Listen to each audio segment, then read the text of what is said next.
Chief election commissioner سے ملاقات کے بعد احسن اقبال، رانا ثناءاللہ اور دیگر رہنماؤں نے میڈیا سے گفتگو کی۔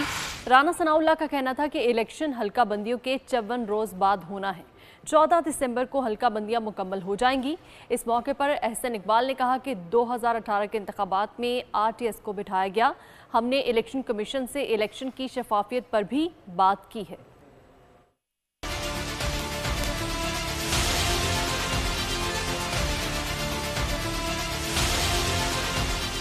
الیکشن کمیشن نے ہمیں یقین دلایا ہے کہ وہ الیکشنز کو جلد از جلد کرنے کے لیے، بر وقت آئین اور قانون کے مطابق کرنے کے لیے اپنا آئینی فریضہ سر انجام دے گا۔